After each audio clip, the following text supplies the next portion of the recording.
ರಾಜ್ಯದಲ್ಲಿ ಕಳೆದ 2 ದಿನಗಳಿಂದ ಏನೇ ಇದ್ರೂ ಕೂಡ ಅಡ್ಡ ಮತದಾನದ್ದೇ ದೊಡ್ಡ ಮಟ್ಟಿಗೆ ಚರ್ಚೆ. ಯಾಕೆಂದರೆ ಈಗಾಗಲೇ ಯಾರು ಅಡ್ಡ ಮತದಾನ ಹಾಕಿದ್ದಾರೆ, ಬಿಜೆಪಿಯಲ್ಲಿ 7 ಜನ ಅಂತ ಹೇಳ್ತಿದ್ದಾರೆ, JDSನಲ್ಲಿ 4 ಜನ ಅಂತ ಹೇಳ್ತಿದ್ದಾರೆ. ಹಾಗಾದರೆ ನಿಜವಾಗ್ಲೂ ಯಾರು ಅಡ್ಡ ಮತದಾನ ಹಾಕಿದ್ದಾರೆ ಇದನ್ನು ನಾವು ಕಂಡುಹಿಡಿತೀವಿ ಅನ್ನುವಂಥ ಮಾತನ್ನು ಬಿಜೆಪಿ ನಾಯಕರು, JDS ನಾಯಕರು ನೇರವಾಗಿ ಹೇಳ್ತಿದ್ದಾರೆ.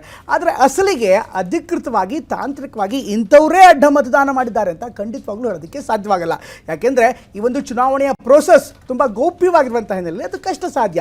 ಇದರ ನಡುವೆ ಈ ದೋಸ್ತಿಗಳಲ್ಲಿ ಆಣೆ ಪ್ರಮಾಣದ ಪಾಲಿಟಿಕ್ಸ್ ಕೂಡ ತುಂಬ ಜೋರಾಗಿ ನಡೀತಾ ಇದೆ. ಕೆಲ ಶಾಸಕರು ತಮ್ಮ ಹಿರಿಯ ನಾಯಕರ ಬಳಿ ನಮ್ಮ ತಾಯಣೆ ನಾನು ಆ ಥರ ಓಟ್ ಹಾಕಿಲ್ಲ ಅಂತ ಹೇಳಿದ್ರೆ, ಮತ್ತೆ ಕೆಲವರು ಧರ್ಮಸ್ಥಳವನ್ನು ಹೇಳ್ತಾ ಇದ್ದಾರೆ, ಮತ್ತೆ ಕೆಲವು ಕುಲದೇವರು, ಮನೆ ದೇವರು, ಹೀಗೆ ಎಲ್ಲ ದೇವಾನುದೇವತೆಗಳನ್ನು ಕೂಡ ಈ ಆಣೆ ಪ್ರಮಾಣದ ಪಾಲಿಟಿಕ್ಸ್ಗೆ ಕರೆತರಲಾಗ್ತಾ ಇದೆ. ಹಾಗಾದರೆ ಈ ಅಡ್ಡ ಮತದಾನ ಮತ್ತು ಈ ಪಾಲಿಟಿಕ್ಸ್ ಹೇಗೆ ನಡೀತಾ ಇದೆ ನೋಡೋಣ.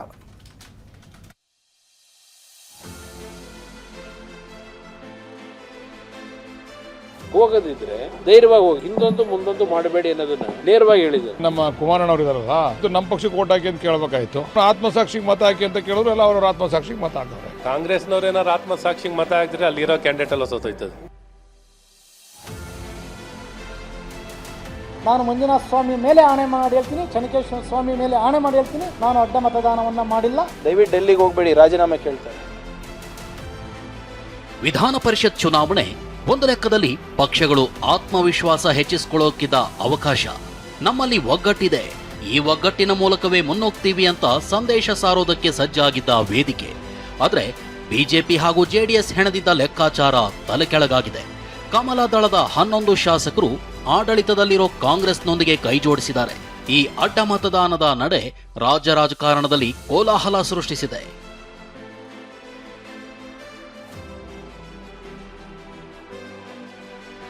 ಮೈತ್ರಿ ಶಾಸಕರು ಅಡ್ಡ ಮತದಾನ ಮಾಡಿದ್ದು ಗೆರೆ ದಾಟಿದವರ ಪತ್ತೆ ಕಾರ್ಯಕ್ಕೆ ವೇಗ ಸಿಕ್ಕಿದೆ.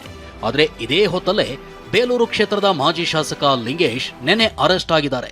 ಮೊನ್ನೆ ಮತದಾನ ಮುಗಿತಾ ಇದ್ದಂತೆ ನೆನ್ನೆ ಲಿಂಗೇಶ್ರನ್ನ ಬಂಧಿಸಲಾಗಿದೆ. ಈ ಲಿಂಗೇಶ್ ಬಂಧನಕ್ಕೂ ಅಡ್ಡ ಮತದಾನಕ್ಕೂ ಏನ್ ಸಂಬಂಧ ಅನ್ನೋ ಪ್ರಶ್ನೆ ಕೇಳಬಹುದು. ವಿಷಯ ಇರೋದೇ ಇಲ್ಲಿ.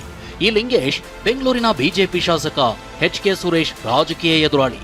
ರಾಜ್ಯ ರಾಜಕಾರಣದ ಪಡಸಾಲೆಯಲ್ಲಿ ಸುರೇಶ್ ಕೂಡ ಕೈಪರ ಮತ ಹಾಕಿದ್ದಾರೆಂಬ ಮಾತು ಹರಿದಾಡ್ತಿದೆ. ಇಂಥ ಹೊತ್ತಲ್ಲೇ 3 ವರ್ಷದ ಹಿಂದಿನ ಪ್ರಕರಣದಲ್ಲಿ ಲಿಂಗೇಶ್ ಬಂಧನವಾಗಿರೋದು ಕುತೂಹಲದ ಬೆಂಕಿಗೆ ತುಪ್ಪ ಸುರಿದಿದೆ.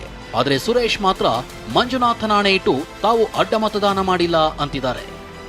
ಇವತ್ತು ನಾನು ಹೇಳ್ತಾ ಇದ್ದೀನಿ ತಮ್ಮ ಮೂಲಕ, ನಾನು ಮಂಜುನಾಥ ಸ್ವಾಮಿ ಮೇಲೆ ಆಣೆ ಮಾಡಿ ಹೇಳ್ತೀನಿ, ಚೆನ್ನಕೇಶ್ವರ ಸ್ವಾಮಿ ಮೇಲೆ ಆಣೆ ಮಾಡಿ ಹೇಳ್ತೀನಿ, ನಾನು ಅಡ್ಡ ಮತದಾನವನ್ನ ಮಾಡಿಲ್ಲ, ಮಾಡೋದೂ ಇಲ್ಲ. ನನ್ನ ತಾಯಿಗೆ ಎಷ್ಟು ಗೌರವವನ್ನು ಕೊಡ್ತೀವಿ, ಪಕ್ಷಕ್ಕೆ ಅಷ್ಟೇ ಗೌರವವನ್ನು ಕೊಡ್ತೀವಿ. ಆದ್ರೆ ಯಾರು ಅಡ್ಡ ಮತದಾನ ಮಾಡಿದ್ರು ಅನ್ನೋ ವಿಚಾರ ಅಷ್ಟು ಸುಲಭಕ್ಕೆ ಗೊತ್ತಾಗಲ್ಲ.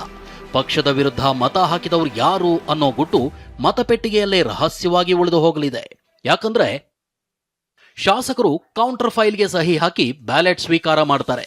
ಮತಪತ್ರದ ನಮೂದಿತ ಸಂಖ್ಯೆ ಇರುತ್ತೆ. ಆದ್ರೆ ನಮೂದಿತ ಸಂಖ್ಯೆ ಮೇಲೆ ಗಾಢ ಬಣ್ಣದ ಟೇಪ್ ಹಚ್ಚಲಾಗಿರುತ್ತೆ. ಸಂಖ್ಯೆ ಗೋಚರವಾಗದಂತೆ ಟೇಪ್ ಹಚ್ಚಲಾಗಿರುತ್ತೆ. ಮತದಾರನಿಗೂ ಈ ಸಂಖ್ಯೆ ಕಾಣಿಸೋದಿಲ್ಲ. ಇದೇ ಬ್ಯಾಲೆಟ್ ಬಳಸಿ ಗೌಪ್ಯ ಮತದಾನ ಮಾಡಲಾಗಿರುತ್ತೆ. ಮತದಾನದ ಬಳಿಕ ಎಲ್ಲಾ ಮತಪತ್ರ ಸೀಲ್ ಮಾಡಲಾಗುತ್ತೆ. ಎಲ್ಲಾ ಮತಪತ್ರಗಳ ಒಗ್ಗೂಡಿಸಿ ಬಳಿಕ ಎಣಿಕೆ ಕಾರ್ಯ ನಡೆಯುತ್ತೆ. ಮತಪತ್ರದ ಮೇಲೆ ಟೇಪ್ ಇರೋದ್ರಿಂದ ಸಂಖ್ಯೆ ಕಾಣಿಸೋದಿಲ್ಲ. ಯಾರು ಯಾರಿಗೆ ವೋಟ್ ಮಾಡಿದ್ದಾರೆ ಅನ್ನೋದು ಗೊತ್ತಾಗಲ್ಲ. ಚುನಾವಣಾಧಿಕಾರಿಗೂ ಪತ್ತೆ ಹಚ್ಚೋದಕ್ಕೆ ಸಾಧ್ಯವಿಲ್ಲ. ಹೀಗಾಗಿ ಅಧಿಕೃತ ತಾಂತ್ರಿಕವಾಗಿ ಪತ್ತೆ ಹಚ್ಚೋದು ಅಸಾಧ್ಯವಾಗಿದೆ.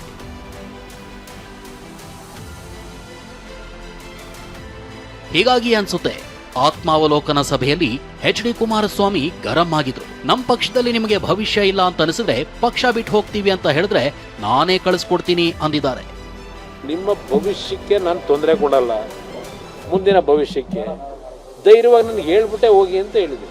ಹೋಗದಿದ್ರೆ ಧೈರ್ಯವಾಗಿ ಹೋಗಿ, ಆದರೆ ಹಿಂದೊಂದು ಮುಂದೊಂದು ಮಾಡಬೇಡಿ ಅನ್ನೋದನ್ನ ನೇರವಾಗಿ ಹೇಳಿದ್ದಾರೆ. ಅಭಿವೃದ್ಧಿಗಳಾಗಿಲ್ಲ ಅಂತಕ್ಕಂಥ ಹಿನ್ನೆಲೆಯಲ್ಲಿ ಈಗಿನ ಸರ್ಕಾರಗಳ ಒಂದು ಆಮಿಷಗಳೇನಿದೆ, ಕ್ಷೇತ್ರದಲ್ಲಿ ಜನತೆಯ ಒಂದು ವಿಶ್ವಾಸ ಗಳಿಸ್ಕೊಳ್ಳಲಿಕ್ಕೆ ಈಗ 2 ವರ್ಷಕ್ಕೆ ಚುನಾವಣೆ ಇದೆ, 50 ಕೋಟಿನೋ 100 ಕೋಟಿನೋ ಅನುದಾನ ಸಿಗುತ್ತೆ ಅಂತ ಹೇಳಿ ಪಾಪ ಸ್ವಲ್ಪ ಚಂಚಲ ಮನಸ್ಸು ಆಗಿರಬಹುದು. ವಿಪಕ್ಷ ಶಾಸಕರ ಅಡ್ಡ ಮತದಾನವಾಗಿರೋದಕ್ಕೆ ಗೃಹ ಸಚಿವ ಪ್ರಿಯಾಂಕ್ ಖರ್ಗೆ ವ್ಯಂಗ್ಯವಾಡಿದ್ದಾರೆ. ವಿಜಯೇಂದ್ರ ದೆಹಲಿಗೆ ಹೋದ್ರೆ ಬಿಜೆಪಿ ಹೈಕಮಾಂಡ್ ನಿಮ್ಮ ರಾಜೀನಾಮೆ ಕೇಳ್ತಾರೆ ಅಂತ ಉರಿಯೋ ಬೆಂಕಿಗೆ ತುಪ್ಪ ಸುರಿದಿದ್ದಾರೆ. ಬಿಜೆಪಿ ಅವರು ಪಾಪ ವರದಿ ಕೇಳಿದಾರಂತೆ, ಸಮನ್ಸ್ ಮಾಡಿ. ನನ್ನ ಅಭಿಪ್ರಾಯ ಏನಂದ್ರೆ, ವೈಯಕ್ತಿಕ ಅಭಿಪ್ರಾಯ, ಸಲಹೆ, ದಯವಿಟ್ಟು ಡೆಲ್ಲಿಗೆ ಹೋಗ್ಬೇಡಿ, ರಾಜೀನಾಮೆ ಕೇಳ್ತಾರೆ. ಆದರೆ ಕಾಂಗ್ರೆಸ್ ಶಾಸಕ ಬಾಲಕೃಷ್ಣ ಅಡ್ಡ ಮತದಾನಕ್ಕೆ ಕುಮಾರಸ್ವಾಮಿ ಅವರನ್ನೇ ಹೊಣೆ ಮಾಡಿದ್ದಾರೆ. ಬಾಲಕೃಷ್ಣ ಹಾಗೂ ಅಶ್ವಥ್ ನಾರಾಯಣ್ ನಡುವೆ ಆತ್ಮಸಾಕ್ಷಿಯ ಕದನ ಏರ್ಪಟ್ಟಿದೆ.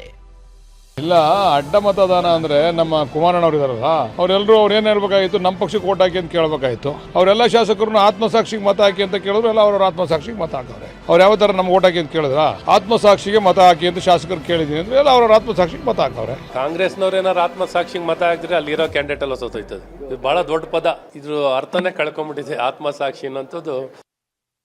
ಈ ನಡುವೆ ರಾಜ್ಯ ಮುಖ್ಯ ಚುನಾವಣಾಧಿಕಾರಿಗೆ ರಾಜಾಜಿನಗರ ಶಾಸಕ ಎಸ್ ಸುರೇಶ್ ಕುಮಾರ್ ಪತ್ರ ಬರೆದಿದ್ದಾರೆ. ರಾಜ್ಯಸಭಾ ಚುನಾವಣೆಯಲ್ಲಿ ಮತಪತ್ರ ಏಜೆಂಟರಿಗೆ ತೋರಿಸಿ ಚಲಾಯಿಸಬೇಕು, ವಿಧಾನ ಪರಿಷತ್ ಚುನಾವಣೆಯಲ್ಲಿ ಗೌಪ್ಯತೆ ಕಾಪಾಡಿಕೊಳ್ಳಬೇಕು. ಈ ನಿಯಮಾವಳಿಗಳ ಹಿಂದಿನ ಉದ್ದೇಶವೇನು? ಗೊಂದಲಕ್ಕೆ ಸ್ಪಷ್ಟೀಕರಣ ನೀಡುವಂತೆ ಸುರೇಶ್ ಕುಮಾರ್ ಮನವಿ ಮಾಡಿದ್ದಾರೆ.